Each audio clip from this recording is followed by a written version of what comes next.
Hello, good morning সবাইকে। তোমরা আমার ভয়েস ক্লিয়ার শুনতে পাচ্ছ? একবার রেসপন্স করো।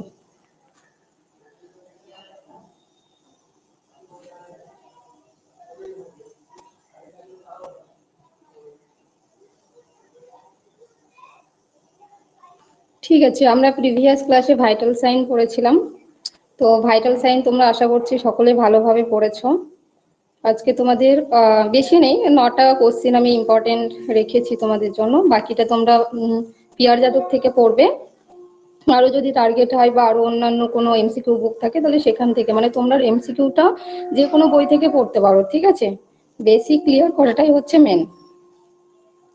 তোমরা এবারে অ্যান্সার করো, ঠিক আছে? একের কোনটা হবে অপশনটা শুধু দেবে, একের এ বি কোনটা হবে সেটা, ঠিক আছে?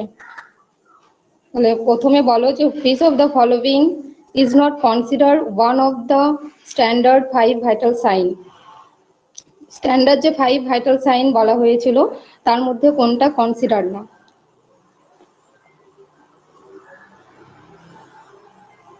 আচ্ছা, একের সি, ঠিক আছে। Blood glucose level.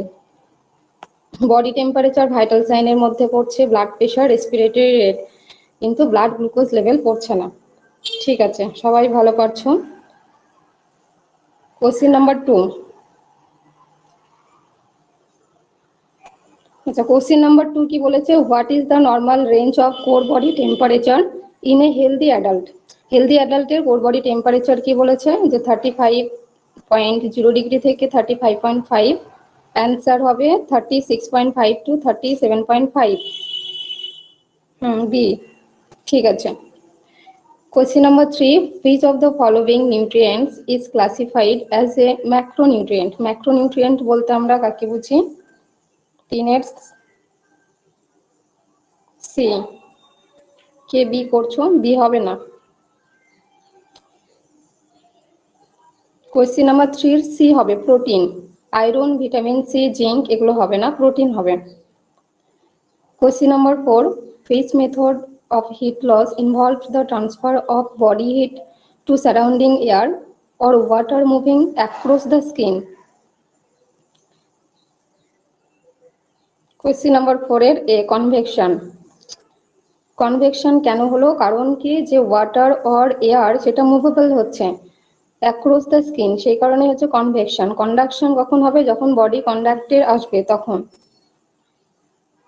ঠিক আছে। Question number 5. Which site for measuring temperature is contraindicated in patients who are unconscious or have had facial surgery? ধরো কোনো একটা পেশেন্ট আনকনসিয়াস আছে বা ফেসিয়াল সার্জারি হয়েছে, তাহলে সেই ক্ষেত্রে ওই পেশেন্টের আমরা কোথায় টেম্পারেচার নেব? মানে কন্ট্রা ইন্ডিকেটেড বলেছেন, ওরাল, রেকটাল, অ্যাক্সিলারি নাকি টিম্পানি? 5, কোশ্চেন নাম্বার 5 এর এ, ঠিক আছে। ওরাল টেম্পারেচার আমরা নেব না। Question number 6. Why is axillary temperature measurement considered less accurate compared to other site? এখানে বলছে অ্যাক্সিলারি টেম্পারেচার যে আমরা মেজারমেন্ট করছি সেটাকে লেস অ্যাকুরেট কেন বলা হয়েছে? Option C, correct option C.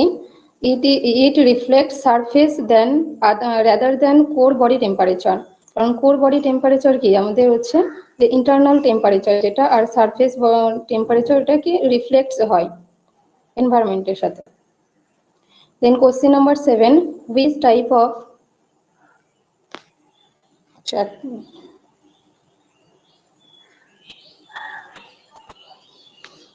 Question number 7. Which type of fever is characterized by daily fluctuations in temperature of more than 1 degree Celsius without reaching normal level?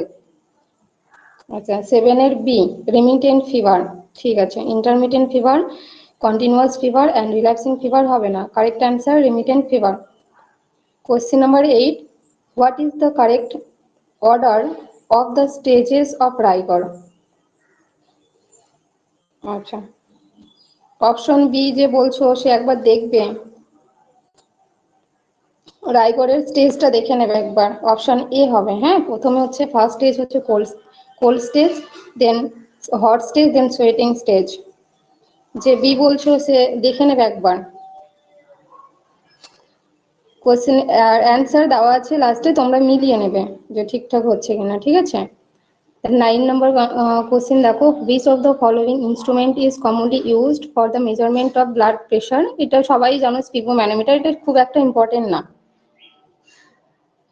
আচ্ছা, তোমরা প্রত্যেকেই খুব ভালো অ্যান্সার দিয়েছো, তার মধ্যে কয়েকজন আছো যারা একটু ভুল পড়ছো, তাদের আরেকটু দেখতে হবে, ভালোভাবে পড়তে হবে, ঠিক আছে।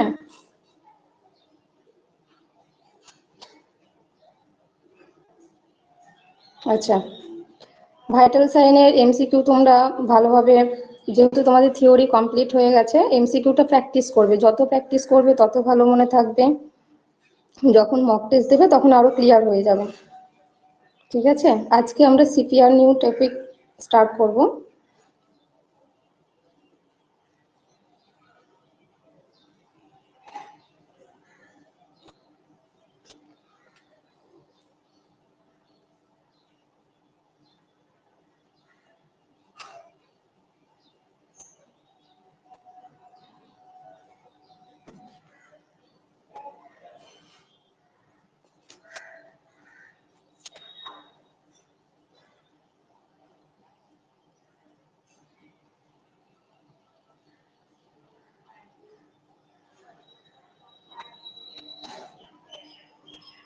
আচ্ছা, ভয়েস ক্লিয়ার আসছে? সবাই একটু রেসপন্স করো।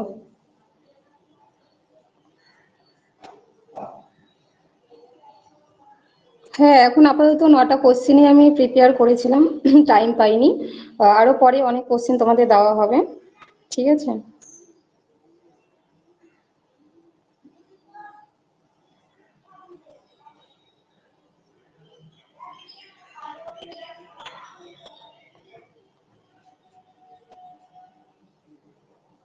ঠিক আছে, আজকে নিউ টপিক সিপিআর।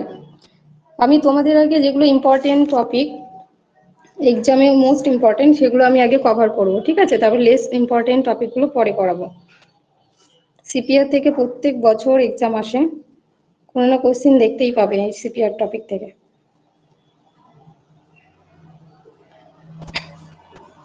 আচ্ছা, এখানে দেখো, সিপিআর বলতে আমরা কি বুঝি। সিপিআর এর মানে ফুল ফর্ম কি? সিপিআর এর ফুল ফর্ম হচ্ছে cardio pulmonary resuscitation. Cardio pulmonary resuscitation বলতে কি বুঝি? Cardio means heart, pulmonary means lungs, and resuscitation মানে রিবর্ন অর রিস্টার্ট, মানে নতুন করে স্টার্ট করা।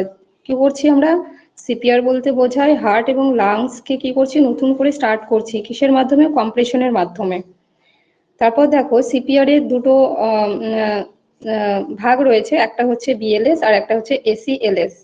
বিএলএস এর ফুল ফর্ম কি? Basic life support. এসিএল এর ফুল ফর্ম হচ্ছে অ্যাডভান্স কার্ডিও লাইফ সাপোর্ট। দেখো, ডেফিনেশন নিচে দেওয়া আছে। সিপিআর বলতে আমরা কি বুঝি? It is a life saving skill in which heart is compressed to pump the blood till brain. মানে এখানে বলতে চেয়েছে যে সিপিআর একটা লাইফ সেভিং স্কিল, এটা একটা স্কিল যেটা কি করছে, হার্টকে কম্প্রেস করে ব্লাডকে ব্রেনে পৌঁছাতে, মানে পাম্পের মাধ্যমে ব্লাডকে ব্রেনে পৌঁছাতে হেল্প করছে। তারপর দেখো বিএলএস। বিএলএস মানে হচ্ছে basic life support. When a person save a life without any medicine, article or instrument, it is called BLS. BLS কখন বলবো যে এটাও একটা লাইফ সেভিং স্কিল, কিন্তু এই বিএলএস এর ক্ষেত্রে আমরা কি করছি না, মেডিসিন, আর্টিকেল বা কোনো রকম ইনস্ট্রুমেন্ট ইউজ করছি না, শুধুমাত্র স্কিলের মাধ্যমে আমরা লাইফ সেভ করছি। দেন দেখো এসিএলএস। এসিএলএস মানে কি? যে advance cardio life support. If he uses all instrument, মানে যখন তুমি স্কিল ইউজ করছো তার সাথে কি করছো, যে instrument, all instrument, machine, medicine, তার সাথে স্কিল তো ইউজ করছোই, তখন সেটাকে বলা হচ্ছে এসিএলএস।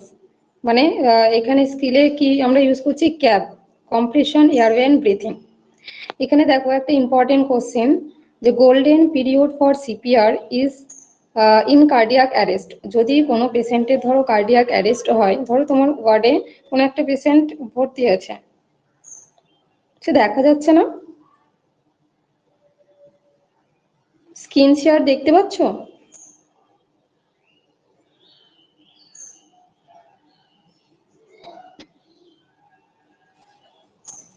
আচ্ছা, বিএলএস টা বুঝতে পারোনি কেউ একজন বলছো, ঠিক আছে। বিএলএস হচ্ছে যখন আমরা কি করছি যে পেন পার্সন সেভ এ লাইফ, একটা কোনো একটা ধরো কোনো একটা পেশেন্ট তোমার ওয়ার্ডে ভর্তি হয়েছে, কিন্তু তার কি হয়েছে, কার্ডিয়াক অ্যারেস্ট হয়েছে, সেই ক্ষেত্রে তোমাকে সিপিআর দিতে হবে, কিন্তু সিপিআর এরই একটা ভাগ হচ্ছে বিএলএস। যখন তুমি সিপিআর এর মাধ্যমে শুধু কি করছো, স্কিল ইউজ করছো, কোনো রকম মেডিসিন দিচ্ছ না, কোনো ইনস্ট্রুমেন্ট ব্যবহার করছো না, তখন সেটাকে আমরা বলছি বিএলএস, বেসিক লাইফ সাপোর্ট, মানে শুধুমাত্র স্কিলের মাধ্যমেই তুমি পেশেন্টের লাইফ সেভ করছো। আচ্ছা, তাহলে ইম্পর্টেন্ট কোশ্চেনটা কি বললাম, যে golden period for CPR in cardiac arrest, যদি কোনো পেশেন্টের কার্ডিয়াক অ্যারেস্ট হয় তাহলে সেক্ষেত্রে তোমাকে উইদিন 4 মিনিট, মানে 4 মিনিটের মধ্যেই তোমাকে সিপিআর স্টার্ট করতে হবে। হ্যাঁ, 3 to 4 মিনিট, কিন্তু 5 মিনিটের বেশি হবে না। তারপর দেখো এখানে ইন্ডিকেশন, সিপিআর তো আমরা দেবো সেটা বুঝলাম, কিন্তু কোন কোন ক্ষেত্রে দেবো বা কাদের দেবো, কোন পেশেন্টকে দেবো। 1 নম্বর হচ্ছে কার্ডিয়াক অ্যারেস্ট, আর 2 নম্বর হচ্ছে রেসপিরেটরি অ্যারেস্ট। কার্ডিয়াক অ্যারেস্ট কখন আমরা বুঝবো, যে recognised by absence of pulse.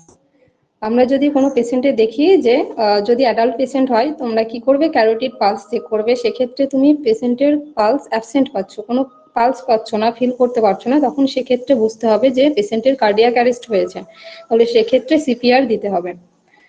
2 নম্বর হচ্ছে রেসপিরেটরি অ্যারেস্ট, কি করে বুঝবে, নো রেসপিরেশন, পেশেন্টের কোনো রেসপিরেশনই আসবে না, বুঝতে পারবে না, তখন সেক্ষেত্রে পেশেন্টের বুঝতে হবে যে রেসপিরেটরি অ্যারেস্ট হয়েছে। Cardiac arrest and respiratory arrest, এই দুই ক্ষেত্রে ইন বোথ কেস, এই দুটো কেসেই কি হবে, pupil will dilate due to cerebral hypoxia. Cardiac arrest বা রেসপিরেটরি অ্যারেস্ট যদি হয় কোনো পেশেন্টের, তাহলে সেক্ষেত্রে পিপল ডাইলেক্ট থাকবে। কেন ডাইলেক্ট থাকবে, ডিউ টু সেরিব্রাল হাইপোক্সিয়া। যেহেতু সেরিব্রাল হাইপোক্সিয়া হচ্ছে, মানে ব্রেন টিস্যুতে কি হচ্ছে না, অক্সিজেন পৌঁছাচ্ছে না ঠিকঠাক, সেই জন্য সেরিব্রাল হাইপোক্সিয়ার কারণে পিপল ডাইলেক্ট হয়। দেখো, so pumping of blood to brain is important within 4 minute, আর এই কারণেই ব্লাড পাম্প, মানে ব্রেনে যে পাম্পের মাধ্যমে, মানে ব্লাড পাম্প করে ব্রেনে পৌঁছাতে হবে, এটা ভীষণ ইম্পর্টেন্ট উইদিন 4 মিনিট। যদি 4 মিনিটের মধ্যে ব্লাড পাম্প করে ব্রেনে না পৌঁছায়, তাহলে সেক্ষেত্রে কি হতে পারে, পার্মানেন্ট ব্রেন ড্যামেজ হতে পারে, যেটা ইরিভার্সেবল, কখনো এটা রিভার্সেবল নয়। ঠিক আছে, এখানে আরেকটা ইম্পর্টেন্ট কোশ্চেন তোমরা দেখো, যে best method of check respiration. তুমি ধরো একটা পেশেন্টের রেসপিরেশন চেক করছো, ঠিক আছে, কোনো একটা পেশেন্ট ধরো আনকনসিয়াস হয়ে পড়ে গেছে, তুমি অন ডিউটি আছো, কোনো একটা পেশেন্ট বাথরুমে গেছে, বাথরুমে গিয়ে আনকনসিয়াস হয়ে পড়ে গেছে, তাহলে সেক্ষেত্রে তোমাকে ফার্স্ট যে রেসপিরেশন চেক করার বেস্ট মেথড, সেটা হচ্ছে লুক, লিসেন অ্যান্ড ফিল। প্রথমে দেখতে হবে, দেন লিসেন, দেন হচ্ছে ফিল, দেন ফিল করতে হবে। ঠিক আছে, আচ্ছা বোঝা যাচ্ছে? সবাই একবার রেসপন্স করো।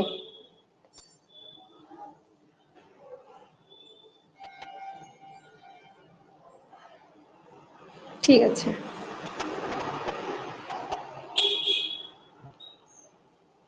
আচ্ছা ইন্ডিকেশন তো এখানে বললাম তোমাদের, এখানে একটা সিকোয়েন্স অফ বিএলএস আছে, যেটাকে বলছে সিএবি, এটাও ইম্পর্টেন্ট, এক্সামে আসে। আচ্ছা, পিউপিল ডাইলেক্ট কেন হচ্ছে, ওটা সেরিব্রাল হাইপোক্সিয়া হচ্ছে, কারণ কি আমাদের যে ব্রেন টিস্যু রয়েছে সেখানে যদি অক্সিজেন ঠিকঠাক না পৌঁছায়, তাহলে তখন কি হয়, সেটা সেই কন্ডিশনকে সেরিব্রাল হাইপোক্সিয়া বলা হয়।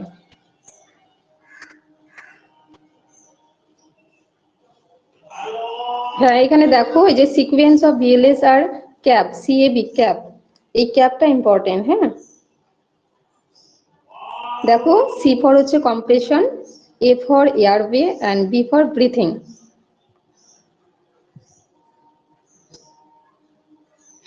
অন্তর অধিকারী, ঠিক বলেছো, ক্যাপ। আচ্ছা, এখানে দেখো জেনারেল ইনস্ট্রাকশন কিছু রয়েছে, যেগুলো স্টার মার্ক করা আছে বা হাইলাইট করা আছে, সেগুলো বেশি ইম্পর্টেন্ট, ওগুলোই পড়বে, খুব একটা ডিটেলসে পড়ার দরকার নেই। ঠিক আছে, আচ্ছা এখানে দেখো, যে কার্ডিয়াক, একটা পেশেন্টের কার্ডিয়াক অ্যারেস্ট হয়েছে, তাহলে তুমি কিভাবে অ্যাসেসমেন্ট করবে, তাহলে cardiac arrest by careful assessment of unconscious patient along with the absence of pulse for maximum of 10 second before BLS start, মানে তুমি বিএলএস স্টার্ট করবে। এটা পিয়ার যাদব বইটা দেখো, পার্ট 1।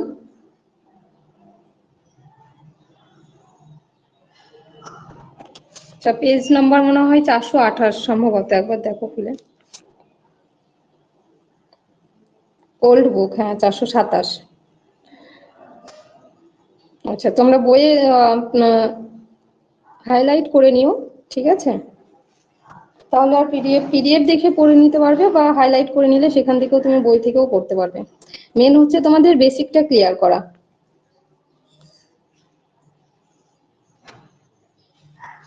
ঠিক আছে, এখানে দেখো জেনারেল ইনস্ট্রাকশনে কি বলেছে, যে আনকনসিয়াস পেশেন্টকে কেয়ারফুল অ্যাসেসমেন্ট তুমি যখন করবে তাহলে কি দেখবে, যে তার অ্যাবসেন্স অফ পালস, যে পেশেন্টের পালস অ্যাবসেন্ট আছে নাকি প্রেজেন্ট আছে। যদি অ্যাবসেন্ট থাকে তাহলে তুমি কতক্ষণ দেখে বুঝতে পারবে, maximum of 10 second before BLS, মানে বিএলএস তুমি স্টার্ট করার আগে তোমাকে মনে রাখতে হবে যে ম্যাক্সিমাম 10 সেকেন্ড তুমি আগে পালস চেক করবে। যদি অ্যাবসেন্স পাও তখন তুমি বিএলএস স্টার্ট করবে। আচ্ছা, যাদের বুক নেই তারা পিডিএফ থেকে পড়ে নেবে। হ্যাঁ হ্যাঁ হ্যাঁ, রেকর্ডিং অন হচ্ছে, অন করা আছে।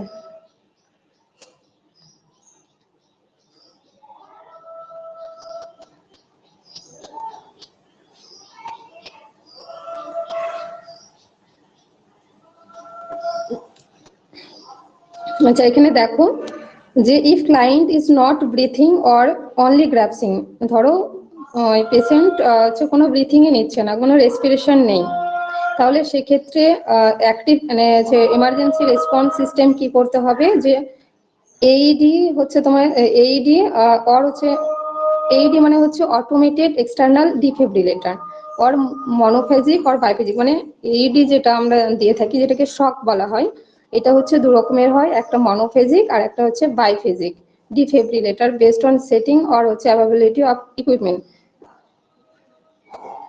শক দিতে হবে। তারপর দেখো start CPR within 3 to 4 minute. এখানে তোমাদের কোশ্চেন এখানে যাতে ভুল করো সেই জন্য তোমাদের 5 মিনিটও দিতে পারে, বা উইদিন 4 মিনিট, 3 মিনিট এরকম দিতে পারে। তো তাহলে সেক্ষেত্রে যদি ফোর অপশন থাকে তাহলে তোমরা 4 করবে।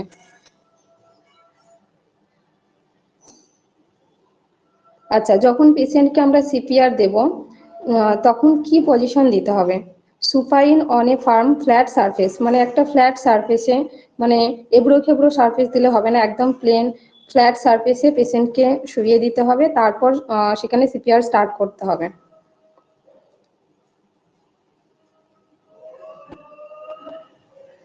তারপর দেখো কম্প্রেশন। কম্প্রেশন বলতে কি বোঝায়?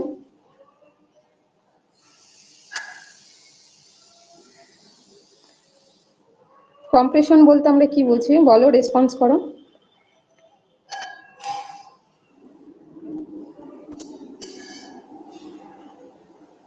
যেটা আমরা প্রেসার দিই।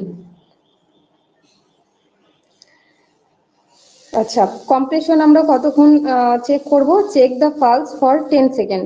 10 সেকেন্ড আমরা পালস চেক করব। অ্যাডাল্টদের ক্ষেত্রে কোথায় পালস চেক করব?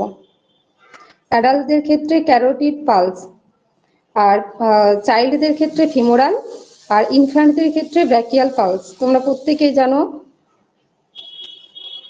কোথায় কোন পালস কোথায় চেক করতে হয়, তোমরা প্রত্যেকেই জানো, কারণ ভাইটাল সাইনে তোমরা পালসে পড়েছো।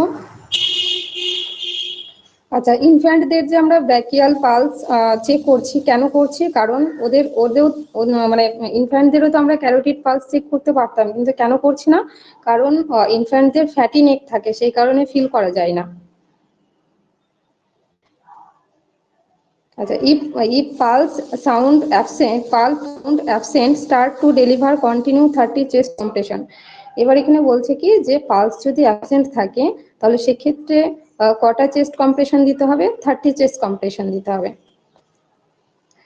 আচ্ছা, কম্প্রেশন ডেপথ কি বলেছে এখানে দেখো, অ্যাডাল্টদের ক্ষেত্রে 2 inches or 5 centimetre, child at least 1/3 of AP diameter or adult 2 inches, about 2 inches 5 centimeter, and infant at least 1/3 of AP diameter or about হচ্ছে 1.5 ইঞ্চ অর 4 সেন্টিমিটার, মানে এখানে বলতে চাইছে যে অ্যাডাল্টদের ক্ষেত্রে 2 ইঞ্চ অর 5 সেন্টিমিটার, আর ইনফ্যান্টদের ক্ষেত্রে হচ্ছে 1.5 ইঞ্চ অর 4 সেন্টিমিটার, চাইল্ডদের ক্ষেত্রে কত 2 ইঞ্চিস অর 5 সেন্টিমিটার।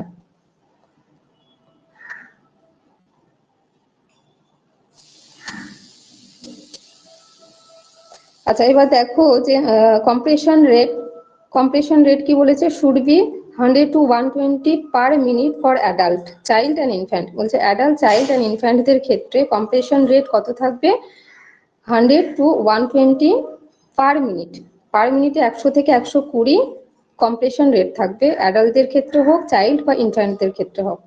তারপরে দেখো breath rate should be 10 per minute, breath rate কত থাকবে পার মিনিটে 10, 1 ব্রিথ এভরি 6 to 8 সেকেন্ড, একটা ব্রিথ কতক্ষণের মধ্যে দেবো 6 থেকে 8 সেকেন্ডের মধ্যে। না, আরেকটা দেখো যে ল্যান্ডমার্ক প্লেস অফ কম্প্রেশন, তোমরা যে কম্প্রেশন দেবে তো এটা কোথায় দেবে, centre of the chest between নিপলস for adult and children and just below nipple line for infant. এখানে বলছে যে অ্যাডাল্টদের ক্ষেত্রে সেন্টার অফ দ্য চেস্ট মানে জিহ্বার স্টারনাম যেটাকে বলা হচ্ছে, ঠিক আছে, এটা আমি শর্ট করে লাস্টের দিকে দিয়েছি, তোমরা দেখে নেবে, এখানে যদি না বুঝতে পারো লাস্টের স্লাইডে আছে, ওখানে ভালো করে লেখা আছে যে কোথায় প্লেস করবে অ্যাডাল্টদের ক্ষেত্রে, চিলড্রেন অ্যান্ড ইনফ্যান্টদের ক্ষেত্রে, ঠিক আছে। তারপর দেখো 30:2 for single rescuer and 15:2 for double rescuer. যখন তুমি সিপিআর দিচ্ছ, যদি একজন রেস্কুয়ার থাকে মানে একজন সিপিআর দিচ্ছে, তাহলে সেক্ষেত্রে 30 চেস্ট কম্প্রেশন 2 ব্রিথ হবে। যদি ডবল রেস্কুয়ার থাকে মানে দুইজন থাকে, তাহলে সেক্ষেত্রে 15 চেস্ট কম্প্রেশন 2 ব্রিথ, ব্রিথ একই থাকবে। যখন সিঙ্গেল হচ্ছে তখন 30 হচ্ছে 30:2, মানে 30টা চেস্ট কম্প্রেশন আর দুটো হচ্ছে ব্রিথ। কিন্তু যখনই দুজন হচ্ছে তাহলে কি হচ্ছে, ভাগ হয়ে যাচ্ছে, মানে 30-এর অর্ধেক হয়ে যাচ্ছে চেস্ট কম্প্রেশন, মানে 15, মানে যত তাড়াতাড়ি দেওয়া যায় সেই জন্য 15:2। এটা বোঝা গেছে?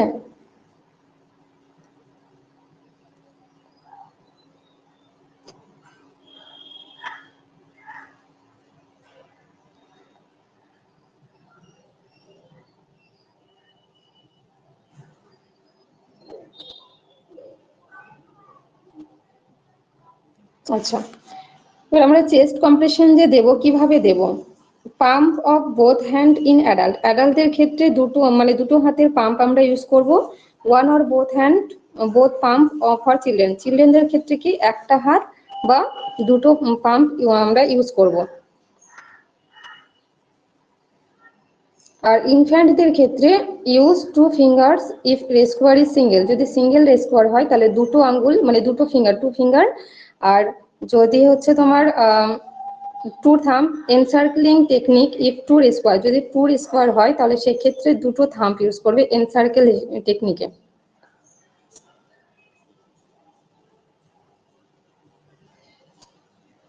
আচ্ছা, সিপিআর স্টপ করা যাবে না কতক্ষণ, মোর দ্যান 5 সেকেন্ড।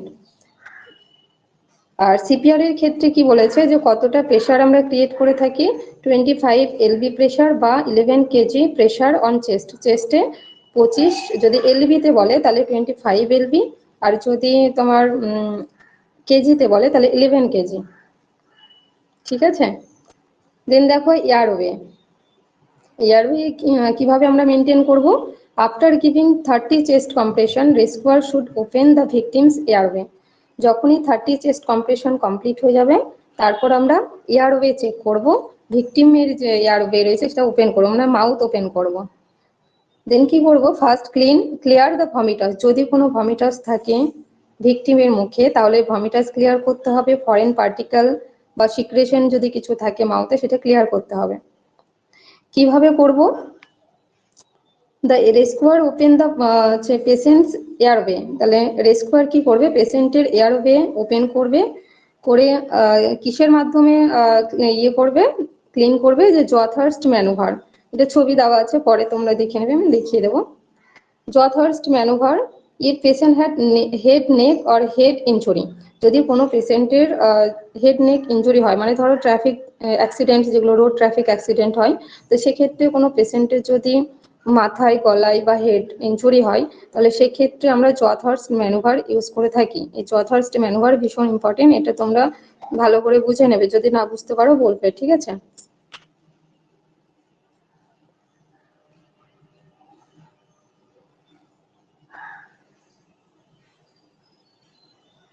আচ্ছা, জথহার্স্ট ম্যানুভার হলো যে কোনো পেশেন্টের যদি রোড ট্রাফিক অ্যাক্সিডেন্ট হয়, মানে স্পাইনাল কর্ড, হেড, নেক, এগুলো যদি ইনজুরি হয়, তাহলে সেক্ষেত্রে আমরা জথহার্স্ট ম্যানুভার ইউজ করে থাকি।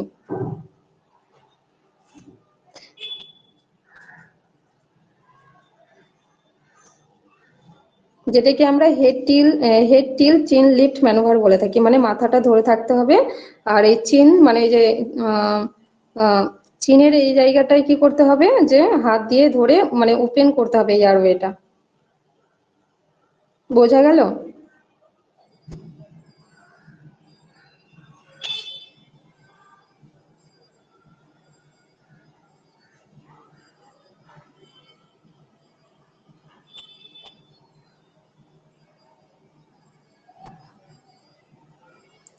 তারপর দেখো হেমলিচ ম্যানুভার।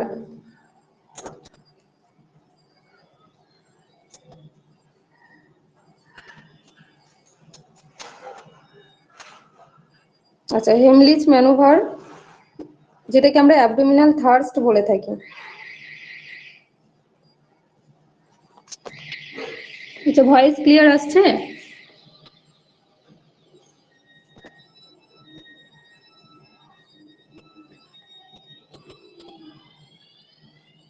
আচ্ছা, ঠিক আছে। হেমলিচ ম্যানুভারকে আমরা অ্যাবডোমিনাল থার্স্টও বলে থাকি। ইট is A technique for removing A foreign body such as food bolus from the trachea or ফ্যারিংস। যদি ট্র্যাকিয়া বা ফ্যারিংসে কোনো ফুড বোলাস বা ফরেন বডি আটকে যায়, তখন সেক্ষেত্রে যে আমরা ম্যানুভার ইউজ করে থাকি সেটাকে হেমলিচ ম্যানুভার বা অ্যাবডোমিনাল থার্স্ট বলা হয়।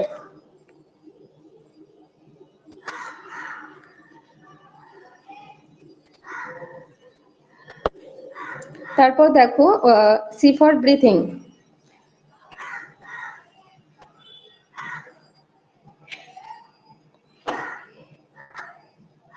আচ্ছা, ব্রিথিং আমরা কিভাবে অ্যাসিস্ট করব? Breathing is assist by listening for breath sound at the nose and lips and watching for the rise and fall of the chest. মানে আমরা ব্রিথ সাউন্ড শুনে ব্রিথিং অ্যাসিস্ট করতে পারি, বা নোজ লিভস দেখে মানে তার যে চেস্ট ফল ডাউন হচ্ছে কিনা, মানে চেস্ট কি ওপরে ওঠানামা করছে কিনা, সেটা দেখে আমরা ব্রিথিং প্যাটার্নটা বুঝতে পারবো যে সেই পেশেন্টটা ব্রিথ নিচ্ছে কি নিচ্ছে না।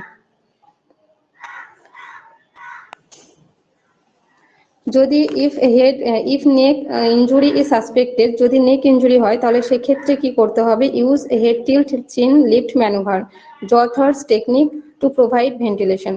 এই যে এর আগেই বললাম যে জথার্স ম্যানুভার আমরা কেন ইউজ করব, যদি নেক ইনজুরি হয়, তাহলে সেক্ষেত্রে আমরা head tilt chin lift manoeuvre বা জথার্স টেকনিকটা আমরা মেনটেন করি। এরপর দেখো যে provide ventilation by mouth to mouth or mouth to nose। আচ্ছা, কেটে গেল, ঠিক আছে, আরেকবার বলে দিচ্ছি। দেখো এখানে দেওয়া আছে যে if neck injury is suspected, যদি কোনো পেশেন্টের নেক ইনজুরি হয়, তাহলে সেক্ষেত্রে আমরা কি করব? Head tilt chin lift manoeuvre or জ থার্স টেকনিক টু প্রোভাইড ভেন্টিলেশন।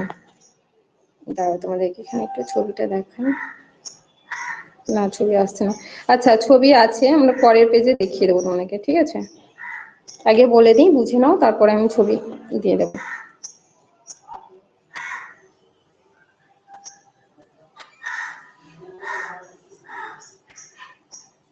আচ্ছা, আমরা ভেন্টিলেশন কিভাবে প্রোভাইড করে থাকি? By mouth to mouth or mouth to nose, মানে মুখ দিয়ে বা মুখে মুখ লাগিয়ে, বা হচ্ছে মুখে সাথে না, মানে নাকের সাথে মুখ লাগিয়ে আমরা কি করতে পারি? ভেন্টিলেশন প্রোভাইড করতে পারি বা ব্রিথ দিতে পারি পেশেন্টকে। এক্ষেত্রে কি করতে হবে? Mouth to mouth after pinching nostril, মানে মাউথ টু মাউথ যখন আমরা কি করব, ব্রিথ দেব পেশেন্টকে, সেক্ষেত্রে আমাদের পেশেন্টের নস্ট্রিল চেপে ধরতে হবে।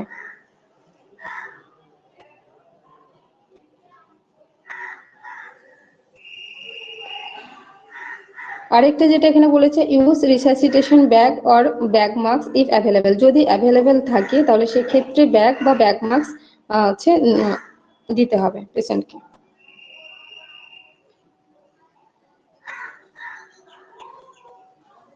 Give 10 to 12 ventilation per minute for adult, অ্যাডাল্টদের ক্ষেত্রে কটা তুমি ব্রিথ বা ভেন্টিলেশন দিতে পারবে?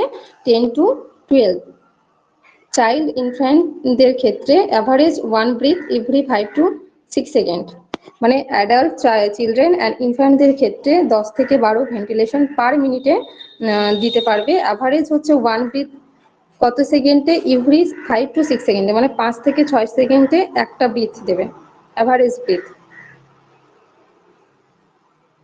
তারপর দেখো ডিফিব্রিলেটর।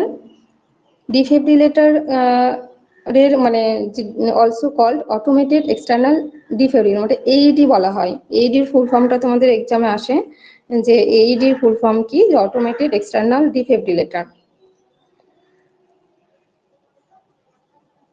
যেটাতে আমরা কি করি? It is an electric device that delivers an electric shock that completely depolarized the myocardium, producing a brief period of systole।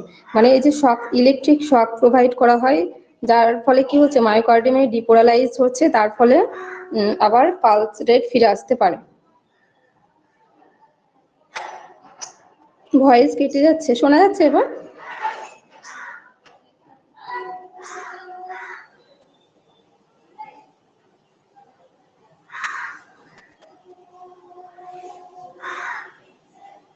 আচ্ছা, এইডি আমরা কাদের ক্ষেত্রে ব্যবহার করতে পারবো না?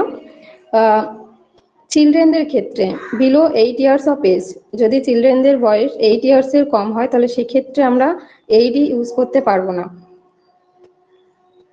আর কোন ক্ষেত্রে পারবো না? যে person with weight below 25 kg, কোনো পার্সনের যদি ওয়েট, বডি ওয়েট 25 কেজির কম হয় তাহলে সেক্ষেত্রেও আমরা এইডি ইউজ করতে পারবো না। আচ্ছা, এইডিতে হচ্ছে দুটো প্যাড থাকে, একটা হোয়াইট প্যাডেল থাকে আর একটা রেড প্যাডেল থাকে।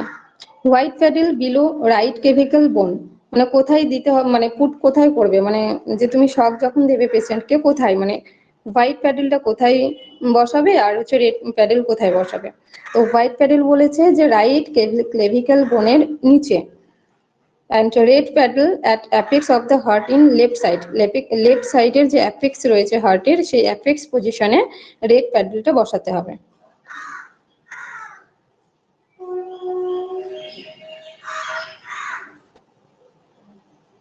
তারপর দেখো যে defibrillation is an asynchronous counter shock used to terminate pulseless ventricular tachycardia and ventricular fibrillation।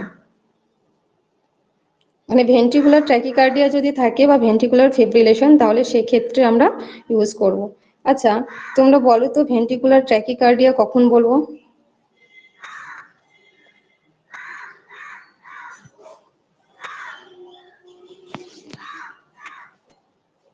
Screen দেখা যাচ্ছে না? স্ক্রিন দেখা যাচ্ছে?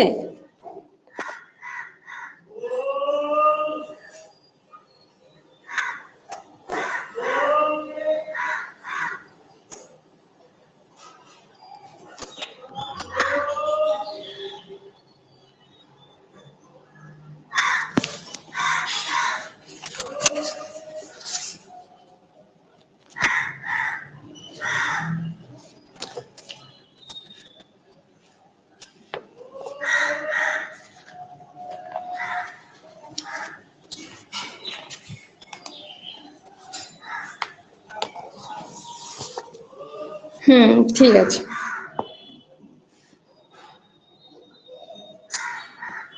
ভেন্ট্রিকুলার ফিব্রিলেশন হচ্ছে more than 200 beats per minute.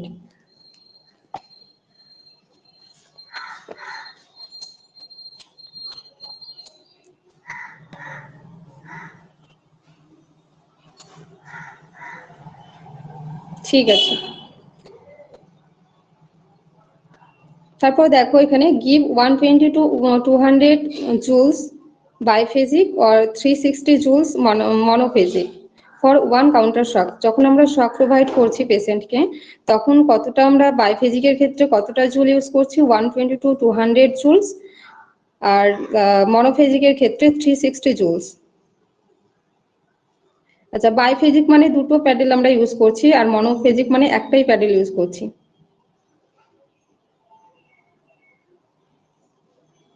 And then resume CPR for 5 cycle or for about 2 minutes. আচ্ছা, শক দেওয়ার কতক্ষণ পরে আমরা রিজিউম করব সিপিআর? 5 সাইকেল কমপ্লিট করার পর বা 2 মিনিট পর।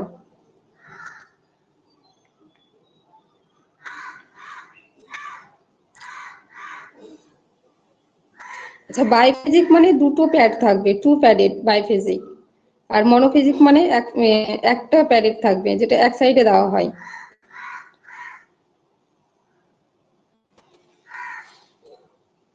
মনোফেজিকে একটাই কাউন্টার শক দেওয়া হয়, মানে একটা প্যাড দিয়ে।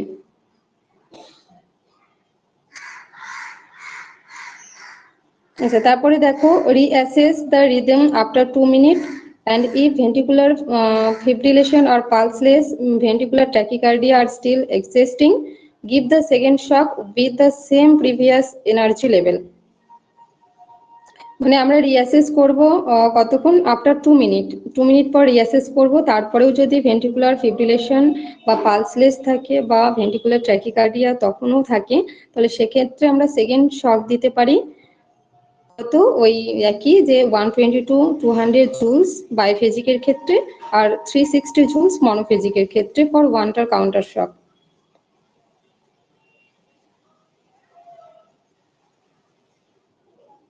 মনোফেজিকের ক্ষেত্রে 360 জুলস যেটা দেওয়া হয়।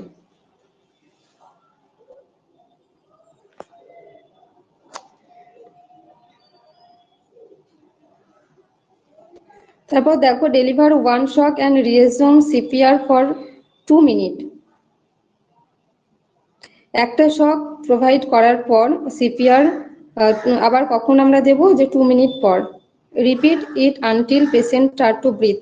এটা ততক্ষণ রিপিট করব যতক্ষণ না পর্যন্ত পেশেন্ট কি করছে? ব্রিথ নিচ্ছে। Move or react usually 3 shock or delivered. আমরা কখন বন্ধ করে দেবো শক দেওয়া? 3টে শক দেওয়ার পর আর দেওয়া যাবে না।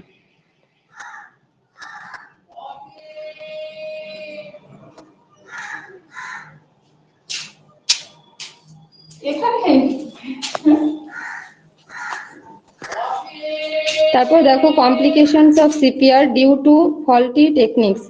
কি কি কমপ্লিকেশন হতে পারে সিপিআর এর যে ফল্টি টেকনিক ইউজ করার কারণে? রিবস, স্টারনাম অ্যান্ড কোলারবোন ফ্র্যাকচার হতে পারে, তার সাথে rupture of the liver and stomach etcetera. এগুলো হচ্ছে কি হতে পারে? রাপচার হতে পারে। এটা কন্ট্রাইন্ডিকেশনটা এক্সামে আসে, এটা তোমরা স্টার মার্ক করে রেখো। হ্যাঁ,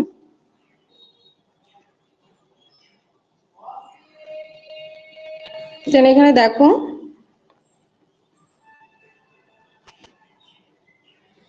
যে স্টেপস অফ সিপিআর আর বিএলএস। তোমরা যে একটা পেশেন্টকে সিপিআর বা বিএলএস দেবে, তাহলে সেক্ষেত্রে তোমাদের কি কি স্টেপ মেনটেন করে দেবে? ফার্স্ট স্টেপ হচ্ছে সিন সেফটি। প্রথমে কি করতে হবে? সিন সেফটি মিনস কি বোঝাতে চাইছে এখানে? যে remove the victim from the place of injury such that both rescuer and আর ভিকটিম সেফ।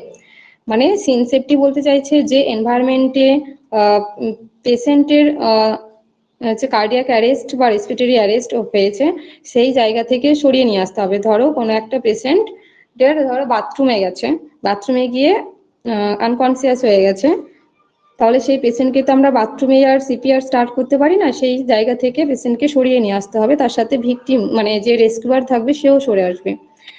তো এটাই বোঝাতে চাইছে যে remove the victim from the place of injury, যেখানে ইনজুরি হয়েছে, such that both rescuer and the victim safe. এটা বোঝা গেল সেন্সিটিভিটি? সেন্সিটিভিটি বোঝা গেছে? তারপর দেখো 2 নম্বর কি? আমরা চেক রেসপন্স। তাহলে পেশেন্টকে আমরা সেফ জায়গায় নিয়ে আসলাম, সেফ জায়গায় নিয়ে এসে একটা সেফ পজিশন দিলাম। তারপরে এখানে কি বলছে? যে চেক রেসপন্স। এবার পেশেন্ট আমার আনকনসিয়াস আছে নাকি কনসিয়াস আছে, কি অবস্থায় রয়েছে, সেটা আমি কিভাবে চেক করব? 1 নম্বর পয়েন্ট দেখো চেক রেসপন্সের মধ্যে, যে ট্যাপিং দ্য শোল্ডার। পেশেন্টের যে শোল্ডার সেটাকে আমরা ট্যাপ করব, মানে লোকাল ল্যাঙ্গুয়েজে। ধরো কোনো পেশেন্ট যদি বাংলা বোঝে, বাংলা ভাষায় কথা বলে, তাহলে বাংলা ভাষায় বলবো যে আপনি কি ঠিক আছেন বলে তার যে শোল্ডার বা রিব কেজ রয়েছে সেটা ট্যাপ করে জোরে জোরে বলতে হবে যে আপনি কি ঠিক আছেন। যদি if not reply then she or he is okay, so give basic first aid। যদি রিপ্লাই দেয়, পেশেন্ট যদি রিপ্লাই দেয় তাহলে সেক্ষেত্রে তাকে বেসিক ফার্স্ট এড দিয়ে ছেড়ে দিতে হবে। If patient does not reply, যদি পেশেন্ট রিপ্লাই না করে, দেন হিজ কন্ডিশন ইজ ফ্যাটাল। যদি কোনো তাকে ডাকার পরেও যদি কোনো রেসপন্স না করে তাহলে সেক্ষেত্রে বুঝে নিতে হবে যে এটা ফেটাল কন্ডিশন। তারপর কি করব আমরা, যে চেকিং ব্রিথিং। 2 নম্বর পয়েন্টটা দেখো, চেকিং ব্রিথিং। চেকিং ব্রিথিং এটা ইম্পর্টেন্ট, খুব এক্সামে আসে এটা, যে by look listen and feel method. কিভাবে আমরা ব্রিথিং চেক করব, প্রথমে look then listen then feel method.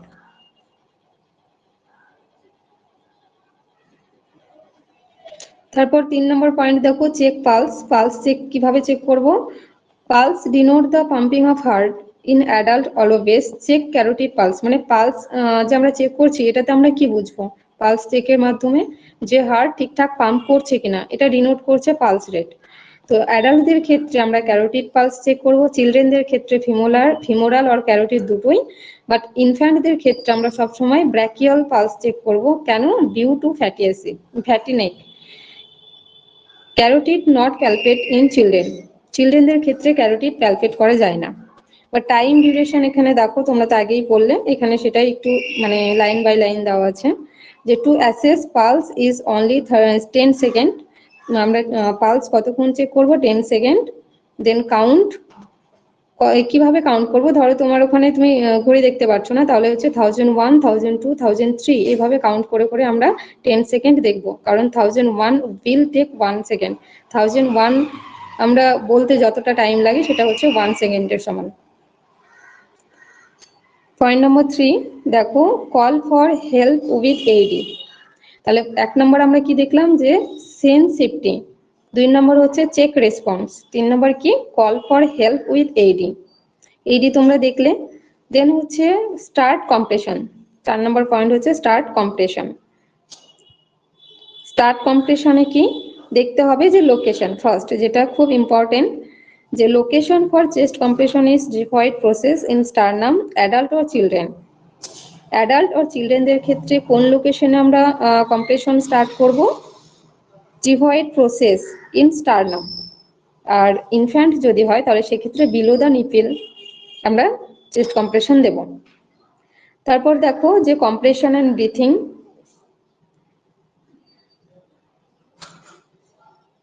Compression and breathing হচ্ছে অ্যাডাল্টদের ক্ষেত্রে কত, যে in adult give 30 chest compression and 2 breathe.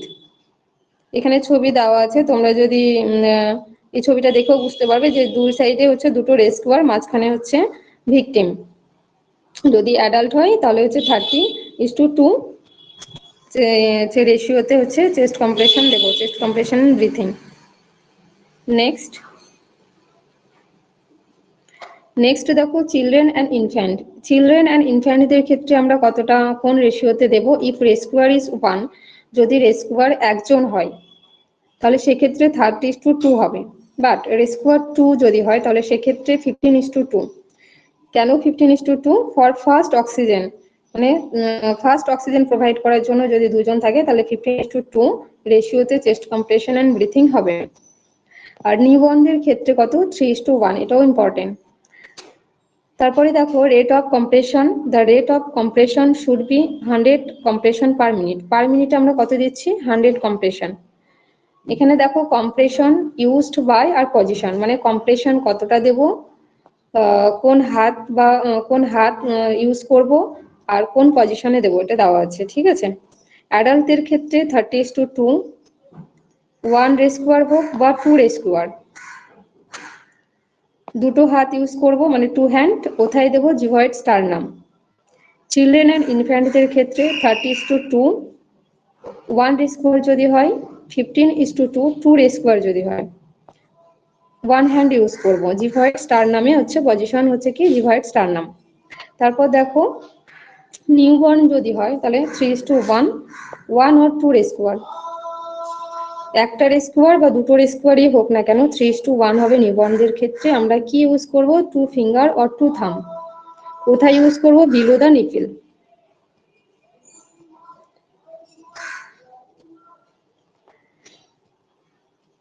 আচ্ছা, তারপরে এখানে দেখো the depth of compression. Depth of compression কতটা থাকবে, অ্যাডাল্টদের ক্ষেত্রে 2 to 2.5 ইঞ্চ, চিলড্রেনদের ক্ষেত্রে 1.5 to 2 ইঞ্চ, মানে এটা রেঞ্জ দেওয়া আছে, ঠিক আছে, তোমাদেরকে এরকমই রেঞ্জে দিয়ে দেবে কনফিউশন করার জন্য এক্সামিনার। ইনফ্যান্টদের ক্ষেত্রে 1 to 1.5 ইঞ্চ, নিউবর্নদের ক্ষেত্রে 0.5 to 0.75 ইঞ্চ। বোঝা গেছে ডেপথ অফ কম্প্রেশন?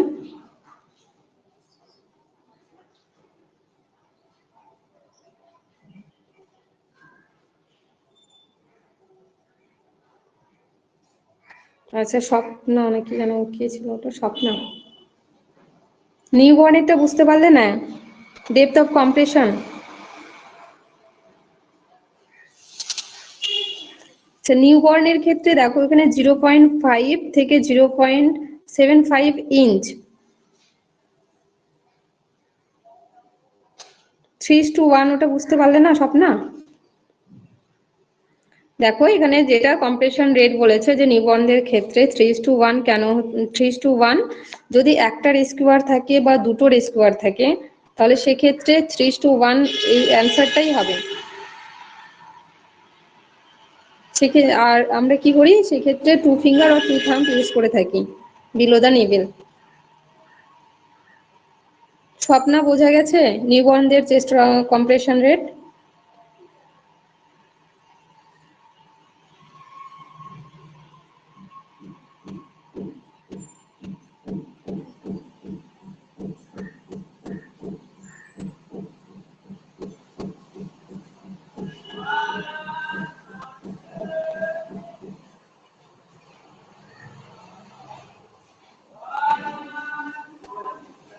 হ্যাঁ হ্যাঁ হ্যাঁ, 3:1 বলতে তিনটে কম্প্রেশন মানে তিনটে প্রেসার আর একটা হচ্ছে ব্রিথ।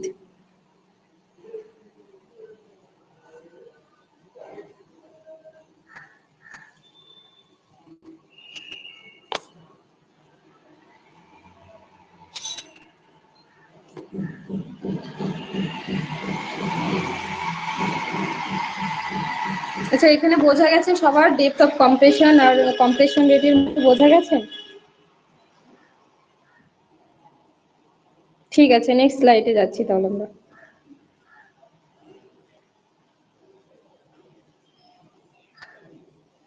আচ্ছা দেখো, সিপিআর এর আরেকটা যেটা স্টেপ রয়েছে সেটা হচ্ছে চেক এয়ারওয়ে। এগুলো সবই তোমরা বইয়ে দেখলে, এখানে নোট করে লেখা আছে।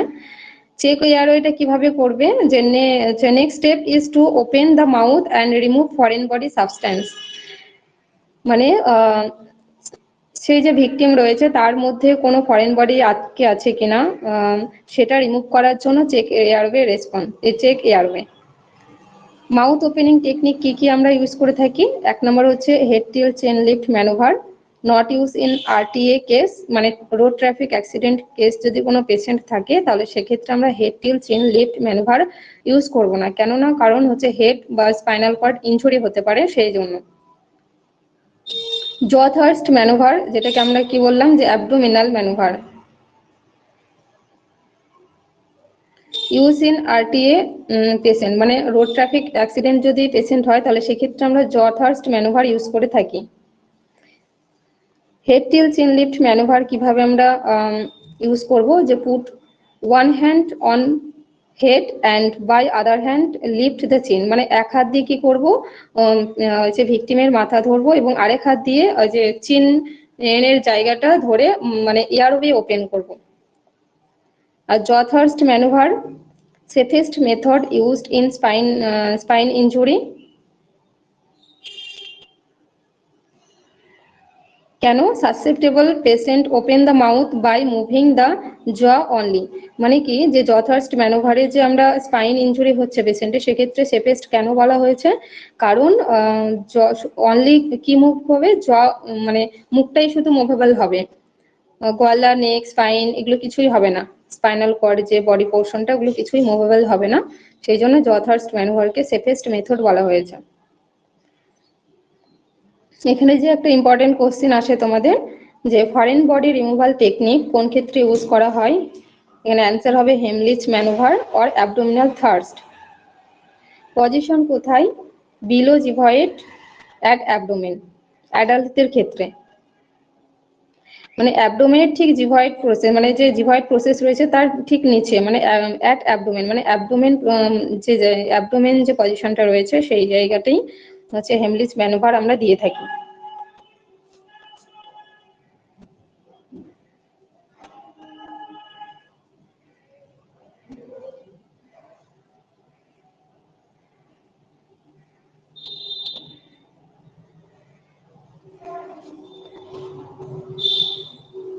আচ্ছা, foreign body removal technique in adult and children use Heimlich manoeuvre, যেটাকে আমরা কি বলছি abdominal thrust, such that rescuer stand behind the victim and place a fist on abdomen below জিভয়েড compress and abdomen by jerk, মানে কি বলছে যে হেমলিচ manoeuvre বা abdominal thirst manoeuvre বলতে আমরা কি বুঝছি, যে রেস্কুয়ার রয়েছে উনি কি হবে, যে ভিকটিমের বিহাইন্ড মানে পেছনে দাঁড়াবে এবং দাঁড়িয়ে অ্যাবডোমেন যে রয়েছে অ্যাবডোমেনে ফিস্ট একটা মুঠু তৈরি করবে, করে নিয়ে যে জার্ক প্রোভাইড করবে অ্যাবডোমেনে।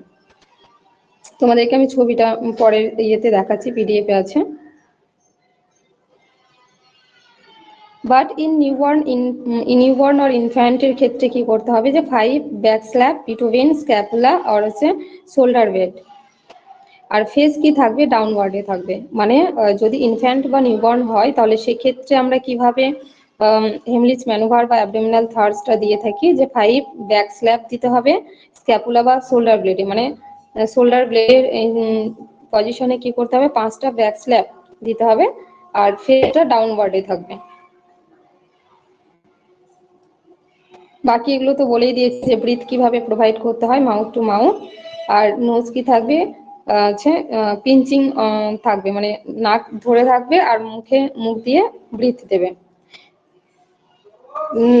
ইনফ্যান্ট আর নিউবর্নদের ক্ষেত্রে আমরা মাউথ টু মাউথ কেন দিই না, মাউথ টু নোজ দেওয়া হয় কেন, কারণ কি লাংস আর ডেলিকেটেড টু প্রেশার, কারণ নিউবর্ন বা ইনফ্যান্টদের কি থাকে লাংসটা ডেলিকেটেড থাকে, সেই কারণেই হচ্ছে মাউথ টু নোজ দেওয়া হয়।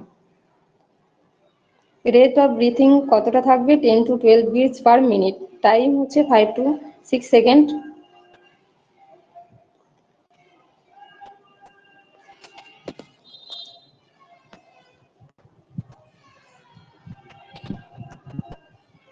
কারো কোথাও বুঝতে অসুবিধা,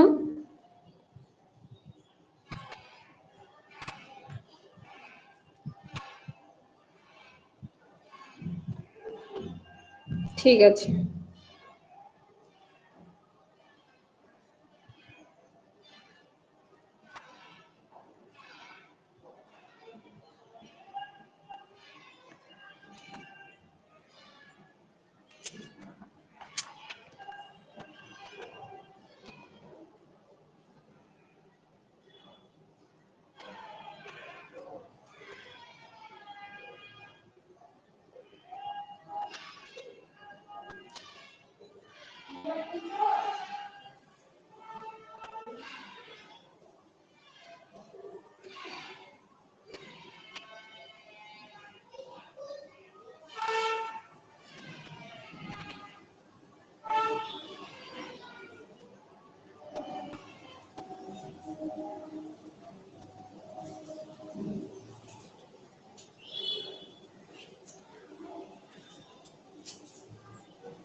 স্ক্রিন শো করছে?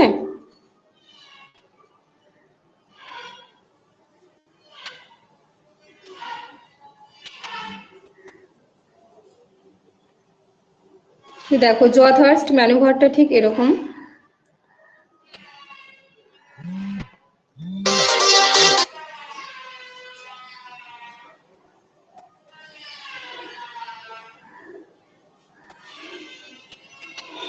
এই দেখো head tilt chin lift manoeuvre বা জথার্স্ট যেটাকে বলা হচ্ছে, যে 1 নম্বর কি হেড টিল্ট করে থাকছে, দেন হচ্ছে ওপেন মাউথ, মানে কি এয়ারওয়ে যেন ঠিকঠাক লাংসে পৌঁছায়, মানে বডি মুভ হবে না, শুধু মাথাটা মানে মুখটা মুভেবল হবে এক্ষেত্রে। এই যে দেখো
এরপর আমরা দেখে নেব যে অ্যাবডোমিনাল থার্স্ট।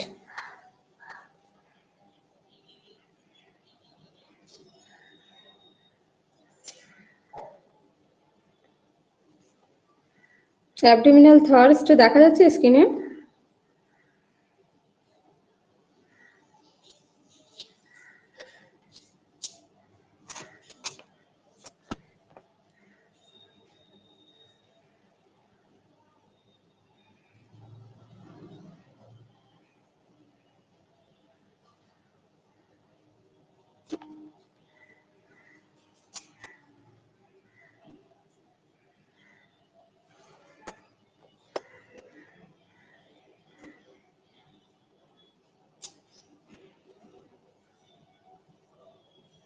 আচ্ছা, তো বোঝা গেছে 15:22।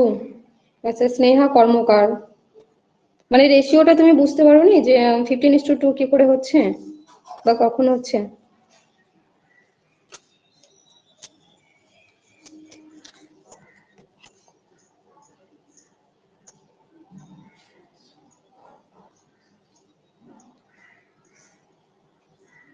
ব্রিথ রেটটা একবার বলতে হবে।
যে জ থার্স্ট আর হেড টিল্ট এই দুটো কি এক নাকি ডিফারেন্স আছে কিছু?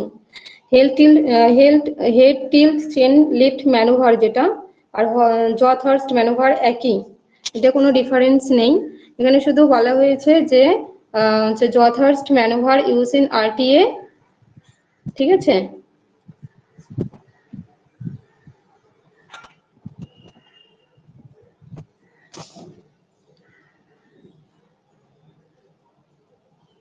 একটু বলো। সৌম্যদীপ মিশ্র, কি কোশ্চেন আছে বলো।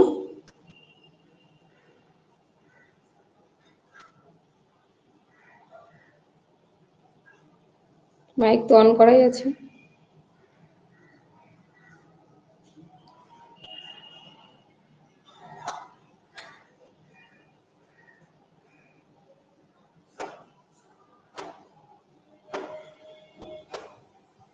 তোমাদের SMS গুলো এত আসছে, মানে পরপর চলে যাচ্ছে, মানে করাও যাচ্ছে না।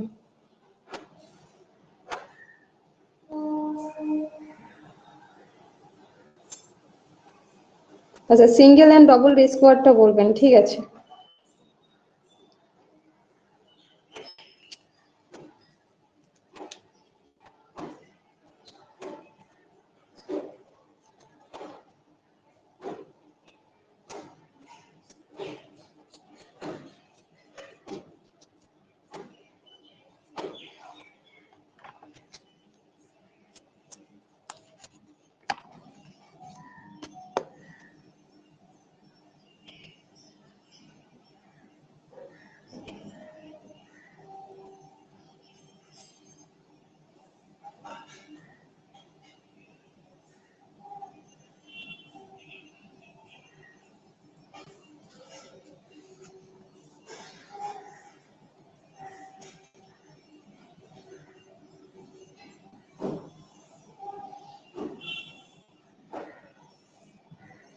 মাইক্রোফোন অন করাই আছে।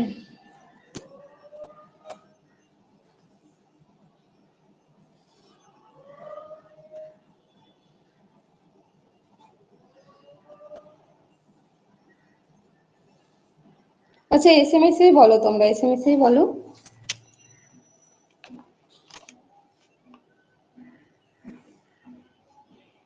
আচ্ছা, শ্রেয়া রয় বলো, কি বলতে চাইছো বলো।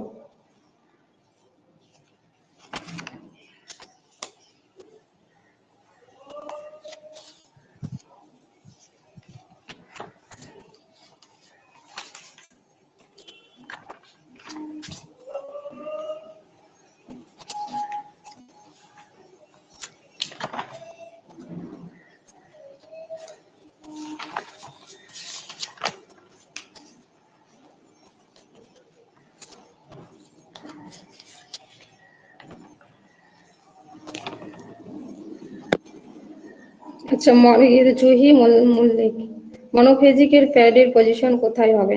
আচ্ছা, আর কার কোথায় কোশ্চিন বলো। তোমরা অডিওটা শুনে নিলেই বুঝতে পেরে যাবে, ওখানে তো বলাই আছে।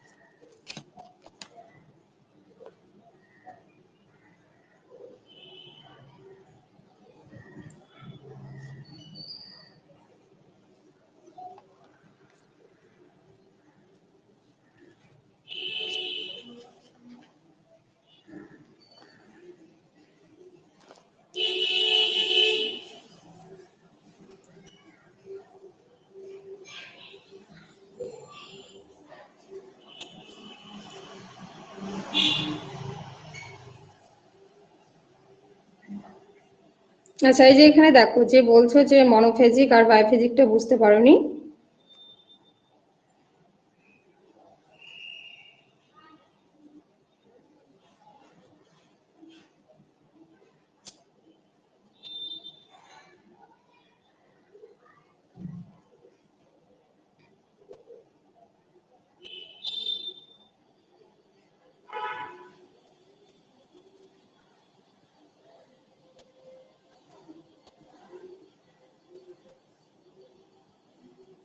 হ্যালো, ভয়েস ঠিক আসছে, ক্লিয়ার আসছে?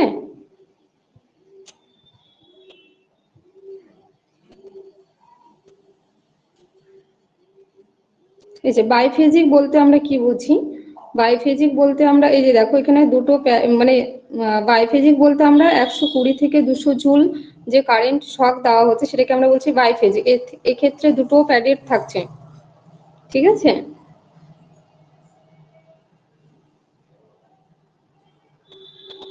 আর মনোফেজিকের ক্ষেত্রে হচ্ছে 360 জুল একটা কাউন্টার শক, মানে আমরা যখন ধরো একটা কাউন্টার শক দিচ্ছি পেশেন্টকে, সেক্ষেত্রে বাইফেজিক যদি হয় তাহলে দুটো প্যাডেড থাকছে, যেটাতে আমরা কত কারেন্ট দিচ্ছি 120 থেকে 200 জুল। আর একটা যদি আমরা তোমার হচ্ছে প্যাড ইউজ করছি তাহলে সেক্ষেত্রে 360 জুল মনোফেজিকের ক্ষেত্রে। বোঝা গেল?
আচ্ছা, head tilt chin lift manoeuvre not use in RTA case.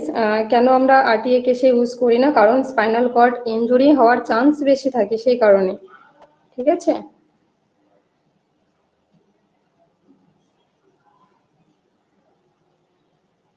বোঝা গেছে?